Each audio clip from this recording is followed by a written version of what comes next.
The first thing that caught me wasn't the man. It was her laugh.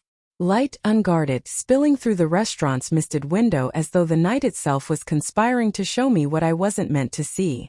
Lauren's head tilted toward him, her smile blooming in a way I hadn't witnessed in months. My chest stumbled uneven like my heart had tripped over itself. I hadn't planned to be there. I was on my way home. Exhaustion pressed heavy across my shoulders after another long day, when her car gleamed under the street lamp in the parking lot of La Bella Vita. That name alone carried history. Our third anniversary, candlelight, promises whispered over pasta. We hadn't returned since. She told me she was out with Sarah and Jen. Her voice had been practiced, casual, almost playful when I'd called earlier. Just a quick dinner with the girls, she'd said. I believed her because I always did. But now, staring through that window, belief became a stranger. The glow from the lamps outside sliced across her face as she leaned closer to him, her fingers brushing his sleeve like they had every right to be there. I tightened my grip on the wheel, the leather groaning under my palms. My mind scrambled for excuses. An old friend, a work associate, some cousin she forgot to mention.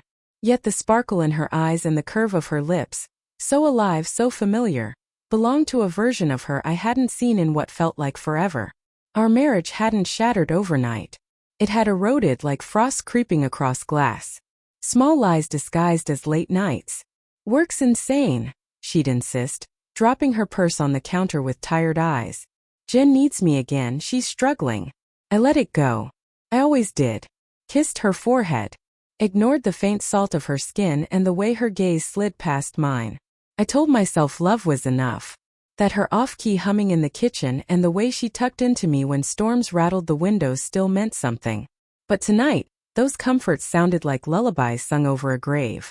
I parked across the street, the car's hum fading into the roar of my pulse. The restaurant's golden light spilled onto the pavement, painting the scene like a cruel film reel. The man was older, mid-40s maybe, his tailored suit announcing wealth, confidence, everything I never felt I carried. She laughed again, her hand resting longer on his arm this time. My chest collapsed airless. I should have driven away. I should have let ignorance cradle me a little longer. But instead I sat there, every memory I'd dismissed clawing back. Her sudden obsession with perfume I'd never bought, her phone buzzing at hours that made no sense, her returning from so-called girls' nights with mascara smudged and an unexplained glow. I told myself she was coping with stress, reclaiming herself. What a fool I'd been. My phone seared against my thigh. I pulled it out, thumb hovering over her name. But what would I say? Hey, who's the guy you're laughing with under candlelight? Pathetic. Weak. Instead I messaged Sarah. You out with Lauren tonight at La Bella Vita? The reply came in seconds. Nope, home with the kids. Haven't seen her in weeks. The world shifted under me, tilting like I'd stepped off a ledge. My excuses scattered. She hadn't misspoken. She hadn't misremembered. She'd lied blatantly, purposefully. I don't remember making the choice to leave the car. My body simply moved. The November air clawed at my face as I crossed the street. The restaurant door chimed when I stepped inside, and the rich scent of garlic and wine washed over me. Her laugh froze me again, rising from a corner booth. She was radiant there, glowing in a way I used to know.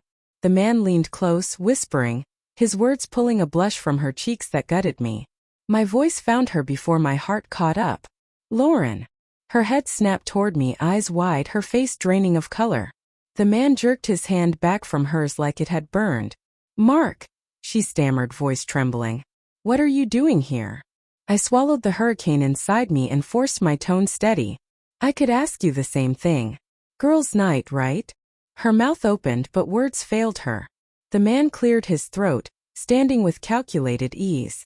You must be her husband, he said smoothly like rehearsed lines. I'm just a colleague. We're discussing work. A laugh ripped from me, harsh, bitter, ugly. Work?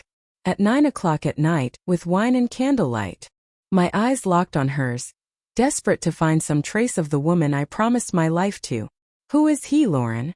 Her silence was heavier than any admission. She twisted the napkin in her lap, her gaze fleeing mine. Mark, I didn't mean for this. Didn't mean for what? I snapped, voice rising, drawing the stares of strangers I couldn't care less about. Didn't mean for me to catch you? Didn't mean to tear us apart. The man muttered something about space and slipped away, but I barely noticed. Her eyes shimmered with tears that clung but refused to fall. I was lonely, she whispered, so quiet it almost dissolved. You were always gone, always buried in work. I needed someone. Her words landed like a fist, shoving the air from my lungs. Lonely. I had been breaking myself to provide, to build something solid for us. And in that empty space I hadn't even realized I left behind, she let someone else in. I turned, walked out. The door's chime mocked me as it closed. The cold air slapped me, but I kept going, every step heavier than the last. She called after me, her voice breaking through the night, but I didn't look back. Not because I no longer loved her. I did. God, I did. But the truth was unavoidable. The woman I loved no longer existed. By the time I reached the car, my phone buzzed. Her message glowed across the screen. I'm so sorry. Please let's talk. Tears blurred my vision before I even realized they were there. My eyes drifted to the gold band still snug on my finger. 7 years of promises in a circle of metal. With hands that felt both numb and trembling, I slid it off. The band was cold, foreign. I dropped it into the glove compartment and shut it with a sharp click. It sounded like the final note of a song I'd never hear again.